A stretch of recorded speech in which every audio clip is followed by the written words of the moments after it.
Hey folks, it's Mayor Larry Hushauer here, and I thought I would provide everybody with an update on the PFAS in our water situation that we're currently in.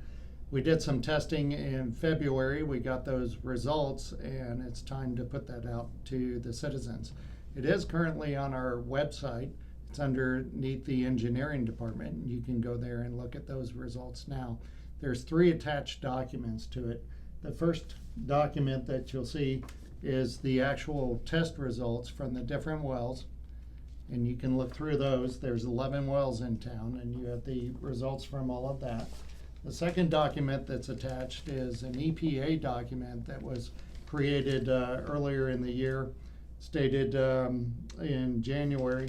But what they are trying to do, the EPA is actually reducing that level of PFAS from 10 parts per trillion, which is what the MDE has it currently set at.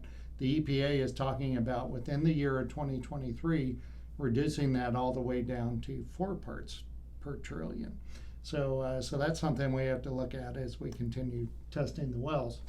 The third document that we have, it's a pretty easy to read document that has 3 categories in it. The first one is the first MDE tests that were done in 2022, and then the second set of tests that were done in 2022, and then the final is the tests that we recently did as the town. So you'll see when we did it as a town, it's broken down into all 11 separate wells, whereas the MDE only went through the pumping stations, and the pumping stations, there's 5 of those, and that's what you see up top.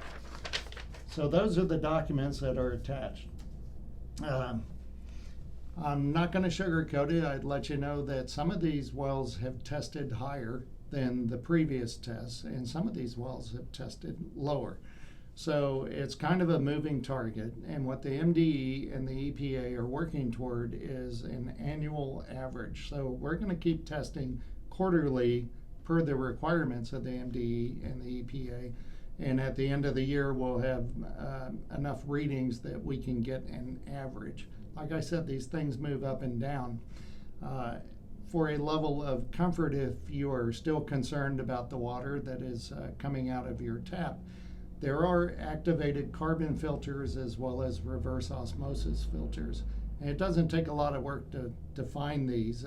You can certainly go online and use your search engine and look for anything that says PFAS water filters, and you'll get a list of about 6 of them that are pretty good filters that you can use. We're going to keep on testing quarterly. We're going to make sure that we take care of this problem as soon as we can. We do have a grant application in for 3 of our different water stations, although there's only 1 of them that currently is above that MDE level. And we're certainly anticipating getting that grant, but regardless of whatever occurs, we have to fix the water problem. So we'll make sure that we get that done. Like I've said in the past, other municipalities are going through this as well. We're lucky that we were able to take one of our pumping stations offline. My family drinks this water. My daughter lives on the Carroll County side. She drinks this water. It's in all of our interest to make sure that we fix this problem, and we're going to keep working toward that goal, and we'll get this thing under control. And whatever the EPA and the MDE come up with throughout the year, we'll continue to make sure that we abide by their guidance and make sure that we keep the town's drinking supply as safe as possible. So thank you for your time, and that's where we are.